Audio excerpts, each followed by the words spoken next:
नमस्कार। आज हम बात करेंगे एक ऐसे नेता की जिसने समाज के उस पिछड़े वर्ग के बारे में सोचा जिन्हें सबने नकार दिया था। जिस नेता ने अमीरों की चिंता न करते हुए सिर्फ और सिर्फ वंचितों के बारे में सोचा, और न सिर्फ सोचा बल्कि उनके लिए लड़ाई लड़ी और काम भी किया। हम बात कर रहे हैं राहुल गांधी की, जिन्होंने तेलंगाना में ऐतिहासिक काम करके दिखाया है।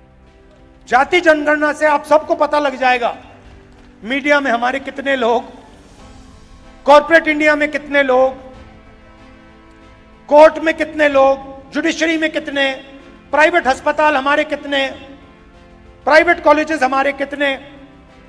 और अभी कहा गया कि ये एक्सरे है। एक्सरे पहला कदम है। सबसे पहले ही पता लगाना है कि सिचुएशन कैसी है, क्या है। हमें मालूम है कि दलितों को, पिछड़ों को, आदिवासियों को, गरीब जनरल कास्ट के लोगों को, माइनॉरिटीज को दर्द हो रहा है, वो दिख रहा है, सबको दिख रहा है। तो सबसे पहले पता लगाना है फ्रैक्चर कहां है, चोट कहां लगी है, कंपाउंड फ्रैक्चर है, सिंपल फ्रैक्चर, ये पहले लगाना पता। राहुल गांधी लंबे समय से जातिगत जनगणना की मांग कर रहे हैं। उनका मानना है कि जातिगत जनगणना से हमें समाज के हर वर्ग की वास्तविक स्थिति का पता चलेगा, जिससे हम सबके विकास के लिए सही नीतियां बना सकेंगे। ये सामाजिक न्याय की दिशा में एक क्रांतिकारी कदम है।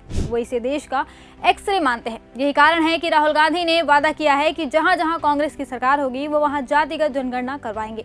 राहुल गांधी ने अपना ये वादा पूरा करके भी दिखा दिया है। तेलंगाना में कांग्रेस सरकार ने सफलतापूर्वक जातिगत जनगणना करा लिया है। ये सर्वेक्षण केवल 50 दिनों में पूरा हुआ है। ये पूरी प्रक्रिया कैबिनेट प्रस्ताव से लेकर रिपोर्ट पेश करने तक 1 साल के अंदर पूरी की गई। ये वादा राहुल गांधी ने 2023 के विधानसभा चुनाव के दौरान किया था, और कांग्रेस की सरकार ने सत्ता में आते ही इस सर्वेक्षण को शुरू कर दिया था। ठीक 1 साल पहले 4 फरवरी 2024 को तेलंगाना कैबिनेट में इस सर्वेक्षण को मंजूरी मिली थी। अब ये रिपोर्ट इस साल 4 फरवरी को कैबिनेट के सामने पेश की जाएगी, जिसके बाद उसी दिन विधानसभा में इस पर चर्चा होगी। कांग्रेस सरकार का कहना है कि इस डेटा का इस्तेमाल नीतियां बनाने और सामाजिक न्याय को मजबूत करने के लिए किया जाएगा।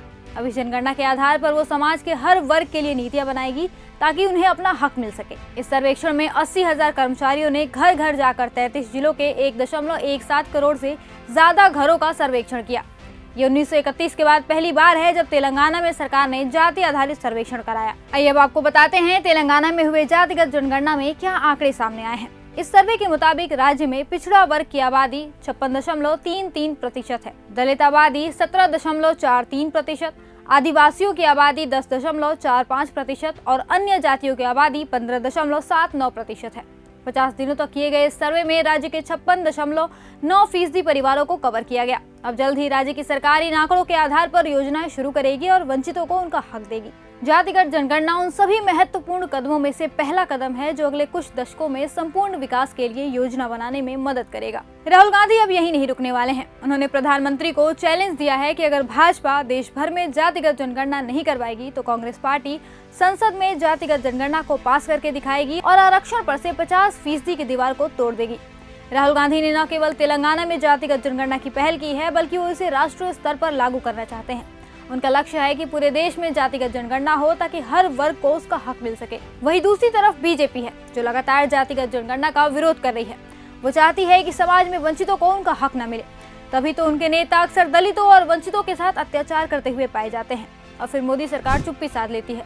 पिछड़ों को जब न्याय दिलाने की बात आती है तब मोदी सरकार के मुंह से एक शब्द नहीं निकलता। लेकिन अब ये ज्यादा दिन नहीं चलेगा। राहुल गांधी ने ठान लिया है कि वो देश के वंचितों को उनका हक दिलाकर रहेंगे। तेलंगाना अभी इसकी पहली सीढ़ी है। धीरे धीरे ये सर्वे पूरे देश में होगा और सभी को उनका हक मिलेगा।